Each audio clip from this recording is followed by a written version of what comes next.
What's shaking, everyone? Welcome back to another video, and we're starting the Gunsmith series over again. I did my first Gunsmith series about 3 years ago, and even though almost all of them are still up to date, I would like to think my production quality has rose significantly, so I want to make sure that these are up to par as my current videos. So in today's video, I'm going to be showing you how to mod the MP133 for mechanic, and the cool thing is I'm going to show you 2 different ways to do it. And also, if you do all the steps that I tell you to do and you're still having issues, at the end I have like a little checklist that you can go down one by one, and then by the end of that checklist I know you'll be able to give it to mechanic. So like always, these videos are really quick, really easy, so let's just get going.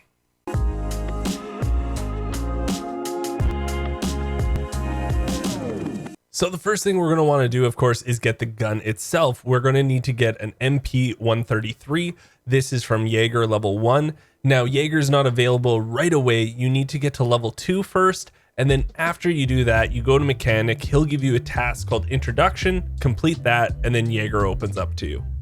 The parts for this gun isn't so bad. There's one item that's a little tricky, and once we get to it, I'll talk about it. So the first thing you're going to want to get is the custom plastic forestock with rails. You can get this from mechanic level 1. It is a barter, but to be honest, this is the best way for you to get it, because if you want to buy this, you have to wait till Jaeger level 2, and that's way down the road. So what you're going to have to do is just get 1 damaged hard drive, and you can barter for one of these from mechanic level 1. And to be honest, damaged hard drives aren't that hard to find. The next thing is the plastic pistol grip. You can get this from Jaeger level 1. The NC Star Tactical Blue Laser. This is from Skier level 1. Now the GK02 12 gauge muzzle brake. This is the tricky one. This is only available from Jaeger level 2, but like I said, that's way down the road. So what you want to do is just hope that your scav loads in with one, or you kill a scav with a shotgun that has one. To be honest, they're fairly common when you kill scavs and they have shotguns. They'll probably have this on them. So just always be looking for that shotgun scav. To put that on the shotgun though, you're going to need the ME cylinder 12 gauge muzzle adapter. You can get this from Jaeger level 1. And then the foregrip we want is the Zenit RK6 Tactical, and this is from Skier level 1. Once you get all these items, you can put them together and it should just be able to go to mechanic. Now the other way you can go about doing this is going to mechanic level 1, and he has a barter for an MP133 shotgun. Now it is for 2 elite pliers and 1 screwdriver, but you do get a lot of parts after you strip it, and then you also don't have to worry about getting the plastic forestock barter, and that's up to you. So if you do go this way, just remember you don't have to buy the plastic forestock. It already comes on the gun, and then you just strip it of all the parts. You can use the parts on another gun you want to go in raid with, and then you put the rest of these parts, the other 5 things, on the gun, and you should be good to go. Now, if you are still having issues after you followed this video, let's talk about some common mistakes you could be having. We're going to go through this like it's a checklist, and then just make sure none of these issues apply to you. So the first thing is the gun has a durability of less than 60. So in case you got the MP133 shotgun from a scav, or when you're a player scav, it might be heavily damaged, and mechanic won't take it if it's less than 60 durability.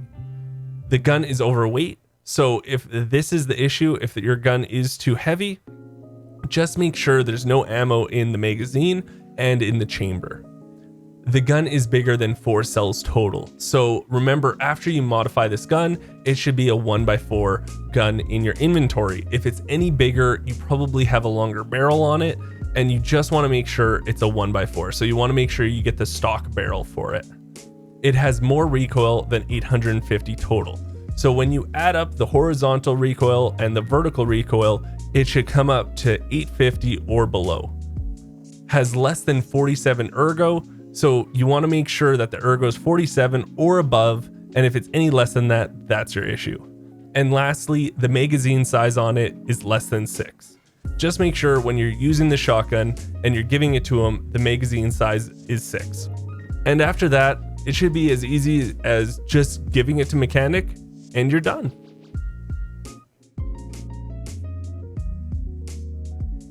Thank you guys again just for watching the video. We're going to be putting out a ton of content on YouTube here just coming up in the next few months. So if you guys are liking my style, liking my guides, liking just the content in general, make sure you subscribe to the channel. It's free for you guys, but it does mean the world to me. We're going to be trying to hit 100K on the channel by the end of the year, and I would really appreciate the support. And you know what? We're going to be doing all the gunsmiths. So if you started here, we'll get ready for the rest of them. They should be coming out shortly. So until next time, I'll talk to everyone later.